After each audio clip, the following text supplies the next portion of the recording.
In this lecture, we're going to take this form to the next level. I'm going to divide this page into 2 columns, and on the right side of this form, I'm going to add a preview card. Let me show you what I mean by that.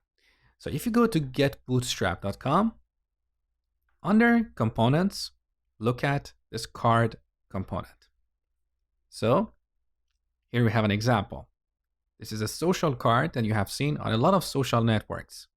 Now, in order to render a layout like this, we can simply copy this markup. So we need a div with the class card. Inside this div, we have an image and a div with the class card-body. Inside this div, we have a heading. That's the title of our card. Below that, we have a paragraph. Now here we can add some description, but in this application, we don't have description for our products. So I want to display the price here. And finally, we can add a button. So I'm going to copy this markup. Now back in our template, first I want to divide this page into 2 columns, each taking 50% of the page. In Bootstrap, we have this concept called grid system. So we can add a div with the class row. This represents a row. Now inside this row, we can have 1 or more columns. Here's an example, div with the class col or column dash MD, that's on a medium-sized screen, dash 6. So this represents a column that takes half of a page. You might be wondering why 6 means half of the page. Because Bootstrap divides a page into 12 columns. So when you add a column with a size 6, that represents a column that takes half of the page. Now we can add another div like that. Now with this markup, we have 2 partitions on this page. Here's the left partition, and here's the right partition. In the left partition, I want to add our form. So let's collapse all this markup, cut it, and put it inside the first div.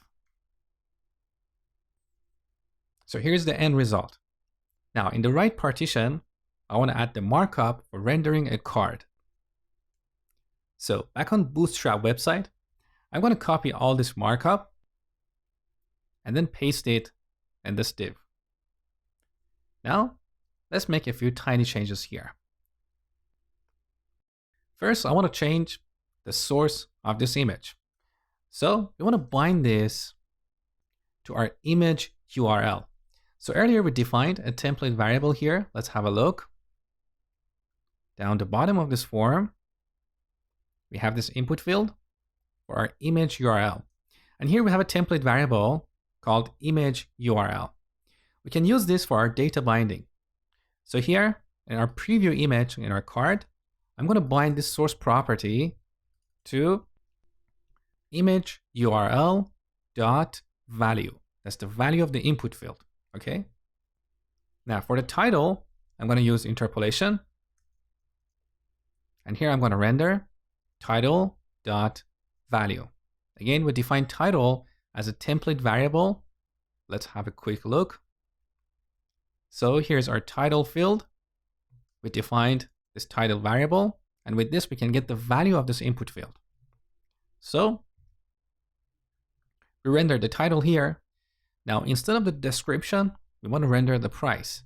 So let's delete all this text and render price.value. Now we want to apply a pipe here to render this as currency. So currency, now we can add additional arguments here. We can set this to US dollars.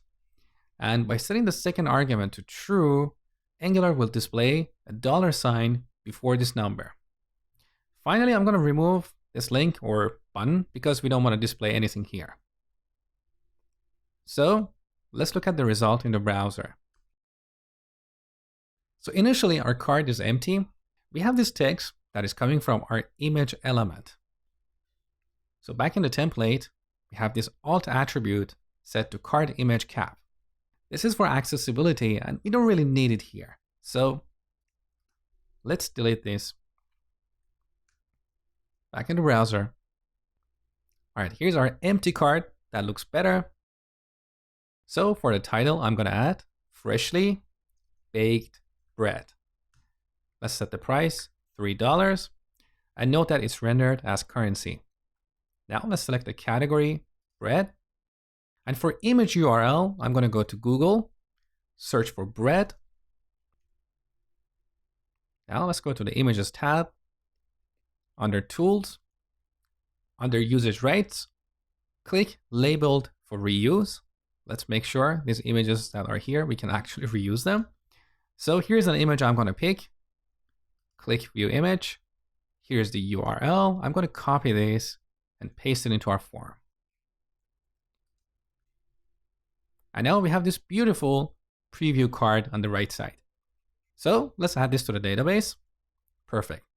Now at this stage, we should give the user some kind of confirmation. One common way is to redirect them to a list of products so they can see the newly added product. So back in the product form component, I'm going to inject the router service in the constructor so we can navigate the user upon creating this product. So let's break this up into multiple lines. Private router of type router. Let's import this on the top from Angular/router. You can see it's imported here. Perfect. And now to keep my code a little bit more consistent, I would rather to add this private modifier here, even though we're not going to use category service outside this constructor. It just makes reading these parameters a little bit easier to the eyes. So private category service, beautiful. Now finally in the save method, I'm going to take the user back to the list of products. So this, that router, that navigate, we're going to send them to /admin/products. In the next lecture, we're going to build this list of products.